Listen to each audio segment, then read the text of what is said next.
Good morning and welcome to Toronto Police Headquarters. Today, Chief Mark Saunders will address the media and the public on the weekend events at Yonge and Dundas Square. Chief. Thank you, Jennifer. Before I begin, can we just show a 2-minute video?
What we saw over the weekend at Yonge and Dundas Square was extremely disturbing.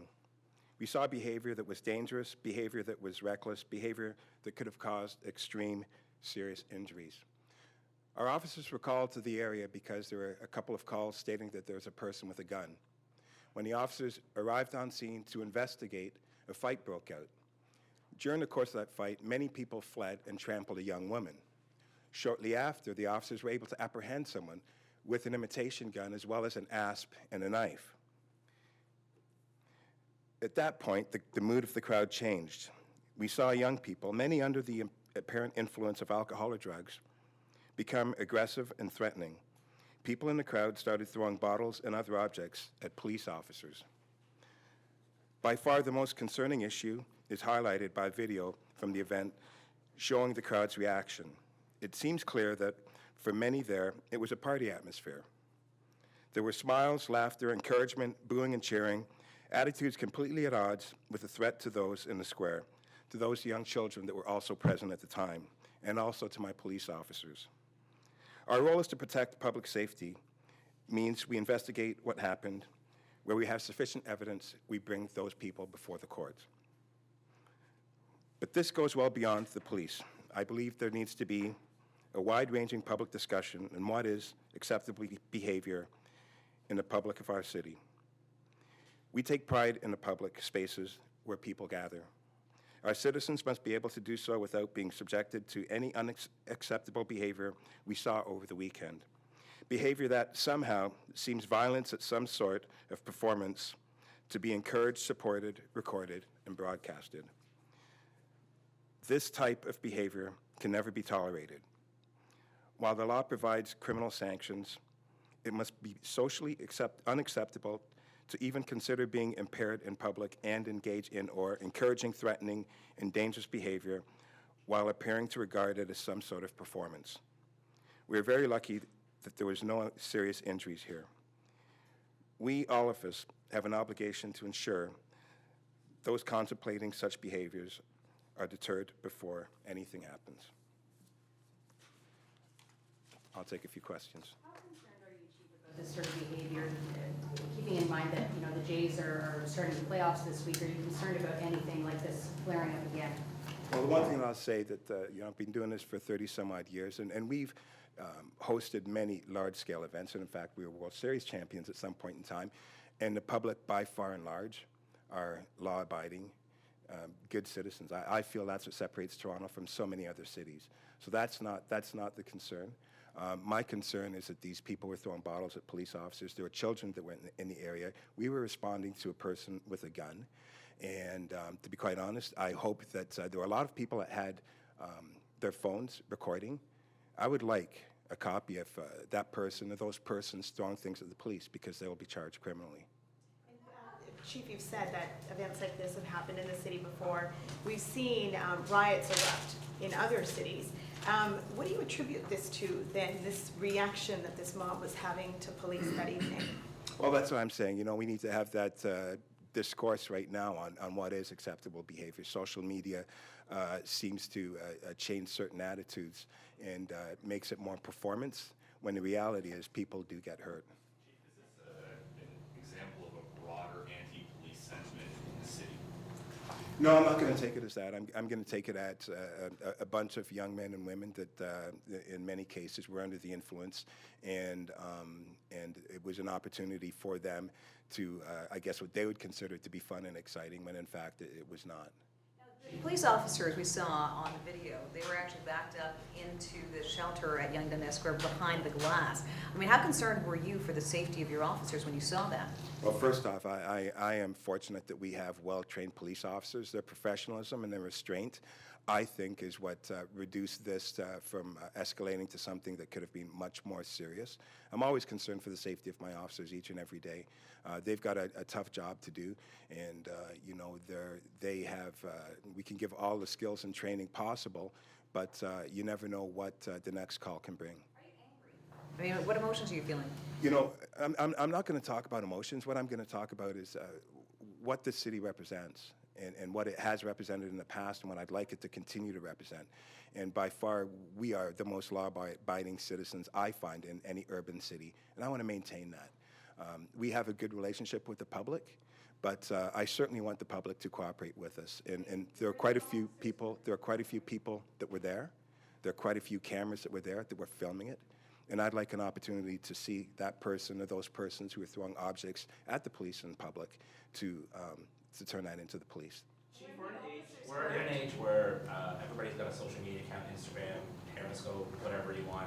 You said everybody had their phones. Are you worried that that's leading to part of this, that people are wanting the spectacles that you post and show to their friends, that that's leading to part of why this is happening? Well, I'm going to leave that to sociologists. They're better at that stuff than me. All I know is this is what's happening right now, and as law enforcement, we want to keep the community safe.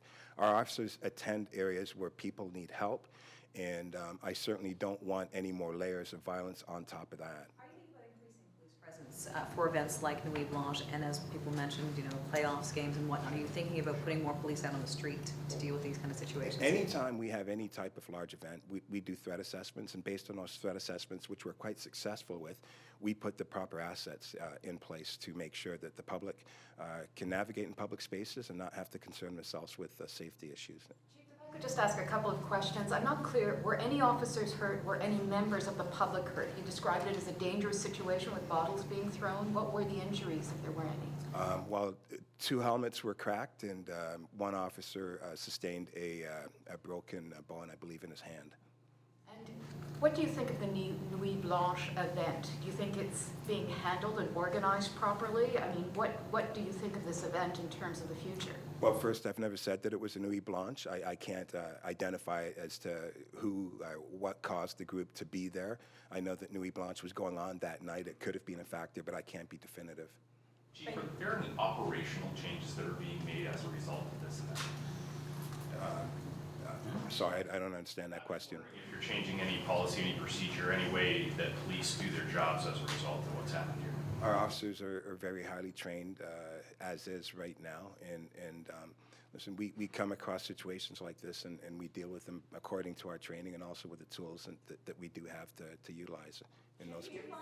What are you going to charge them with? Over the past year, let's say, in different police departments around North America, incidents involving police, are you worried at all that people are recording incidents and almost like egging on police, wanting them to do something, wanting to overreact so that we can have something else? Is that any concern of yours? This is something that is going on. I'm not going to use the word concern. Anything that is filmed that does add transparency, but I wouldn't use the term concerned. You do want to start a discussion over what happened and sort of get the broader public involved. But, and that question about anti-police sentiment was asked. But with all the discussions about carding and some of these incidences where video involving police has been recorded, are you afraid that there is sort of like a burgeoning sense of anti-police sentiment that when people are inebriated or they're drunk, that's when it really starts to come out? Are you concerned about that at all? Those are discussions that are being had right across North America with respect to the public trust factor with members of the community. And it's an ongoing discussion. And I know that we can have all the discussions in the world, but the legitimacy comes from our actions, how we respond to these types of calls. If you look at how we responded versus other agencies, you'll see that there's a difference. There's a different relationship that the Toronto Police has with the Toronto community. So to layer us all in with North America, I don't think that you're accurate. I think that the reason why I'm here is, like I said, I'm a little disappointed that this is a behavior because it's not the normal behavior for Toronto. Within Toronto, though, I know you're saying that you're not taking this as anti-police sentiment at all, but even later today, there is an event that's going to be held at Queen's Park. Families of people who have been killed by police during interactions are holding an event, calling it murders by police. There is this sentiment within the city among certain people that has a bit of mistrust when it comes to officers. So do you, even to that case, I know you're saying that it's not happening here in Toronto, but do you see it happening at all? There is a sense, especially around carding and as well with this event happening just in a couple of hours. Well, I've said, and I'll continue to say that we have some of the best trained officers in North America. And we learn from issues that occur through radio calls that we go through other events that other police agencies have gone through, and we always strive to be the best at what we do. Sometimes outcomes are fatal. We do everything we can to minimize that, and I think the general public knows that. So are there going to be people that do not like the police? Yes, that's in any community. So it's a pretty broad comment to make that to latch that there's this massive discourse of people that do not like the police because of this specifically. I'm very proud of the officers and the work that they do and the training that we have in Toronto. Chief, are you ready? Is the police, or is Toronto Police ready in the event that the Jays win or lose, and if there's large public reaction of any kind to that? We're always ready. Chief, how does this stand out from any other? I mean, we've heard of, it's not the first time people have taken to the streets with too much to drink after a game or something and caused some damage and had interactions with the police after having too much to drink. How does this event stand out from any one in the past where there's been a large crowd that's been unruly and inappropriate? Well, this one, again, this one was videoed, and the thing that was most, I guess, that stood out the most was that it turned into a bit of a carnival-like behavior.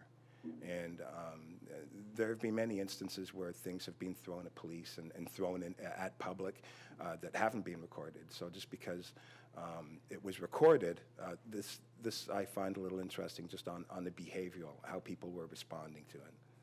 What kind I of just want to ask you this question. First of all, I want to commend the officers for their response there. They went in to go help save people. There was someone being trampled. There was a gun. Kudos to them. This didn't escalate from a unruly crowd to a mob, which it could have very easily been a lot more people hurt. My question is, going forward, do we need to start seeing things like they do in other cities, where when you see things like this go on, the paddy wagons are out, they're roaming the streets, you have drunks that are out running on the streets causing problems. They know that they're going to get picked up. And we need to see maybe some more enforcement that way. Well, I think that the strength of Toronto is the fact that we have a pretty good relationship with the community. There's always room for improvement. So I'm hoping it does not turn into that line drawn in the sand type of outcome. I don't see that coming yet. If it turns into that, then I mean that is something that we would have to do. Whatever it takes to restore any type of disorder, we would use the proper resources necessary to maintain the order that is necessary. What are you going to do then? One quick follow-up. Where are you with the budget going forward? You're down hundreds of officers, and they're so busy with all of the requirements upon them these days. I know I've talked to some of the supervisors out in the field. It's like it's blackout time for time off because people are in training, they're injured, they're going to court. Are we going to need to see some more officers that being hired and get the staffing back up? Well, right now, I'm working with the board on looking at whether or not this is the police model that we need, and whether or not we need to change the police model. We need to look at what we need to do from a core, what are the core essentials of law enforcement? What are the essential things that we need to do as law enforcement? Are we doing too many things? So I think that we've got quite a bit of research to do to figure out what the new model will look like with the resources that we have, how to leverage technology to make us more efficient in what we need to do, whether or not we can utilize more cameras for traffic enforcement. All of these factors are into play right now, so it's going to take a little bit of time, but there will be some transformations made in policing in Toronto. Sorry, can you be a bit more clear about what resources you will have through the playoffs? Because you can expect there will be public drinking, there will be public drunkenness. If the Jays win, there may be that party atmosphere. So how are the police going to deal with that to make sure that people aren't hurt, whether it be members of the public or your officers going forward? Well, like I said, large-scale events are not a surprise to the City of Toronto. We have hosted many large-scale events. We've hosted World Series. We've hosted all kinds of things, and it is based on, we have certain formulas. Those formulas tell us what assets we need to put in place, and I'm very comfortable with that. So it is a sporting event. It is a sporting event by far and large, and we're going to keep it that way. It's not a security event, and nothing has led me to believe that it's a security event yet, and so there's no need for me to go into that mode. But if that's the case, we'll go into that mode. Did you find these people? What are you going to do? I mean, what kind of charges could they face? They'll file assault charges. You can't throw something at somebody. It's an assault charge. And what kind of jail time or what kind of sentence would that? Well, we don't do the sentencing. We bring them to the courts, and the courts look at the situation, and they decide what the appropriate sentence is for the situation at hand. I've answered the question. Okay. Are police actively looking at surveillance video in the area and so on, other than the YouTube video that was posted to try to find these people involved? Yes, we are. We're actively looking. There is an investigation, and also there was damage at some of the subway stations. We're going to be looking through that, and if we have enough evidence to make an arrest, then we'll make the arrests for those as well. Have you had a chance to speak to any of the officers involved directly? No, I have not spoken to them directly. Do you have any information on the incident that took place outside of St. Mike's? Some youth were jumping on a police cruiser and an officer was allegedly bitten. No, I don't have information on that. Chief, you called for a public discussion, a broader, wide-ranging public discussion on this sort of behavior. What form should that take? Can you be more specific than that? Yeah, I'm leaving that. I'm leaving that to the public. I'm trying to be as objective as possible. We've got the video that shows the behavior, and is that behavior becoming the new norm, or is that something that we as Torontonians should not accept? As far as I'm concerned, it's right downtown. People visiting the city see that type of behavior. That is not the statement of what this city is, and it's not even close to what this city is. So those are my feelings. I could be wrong, but I do believe that this is by far and large one of the best urban cities in the world, and that's the information I've been receiving. That behavior doesn't support that. Chief, were any of the officers wearing body cameras? No. Do you wish they were? It's another discussion another day. One other question, it kind of relates back to this event that's happening later on, and kind of pulls in together with the mistrust that some people, not all of Toronto, may have when it comes to Toronto police. This event, they have a petition and they're pushing for mandatory drug testing when it comes to officers. I know it's not something you haven't heard before, but can you comment on their petition and their request? No. I don't know what the petition is. I know your theme is mistrust, so if you ask me a mistrust question, we're doing anything and everything we can to regain that trust, and that's something that you will have me working very hard at. The drug testing is what they're calling for. I'd have to have a look at what it is and make a decision. Thank you. That concludes today's conference. Thank you.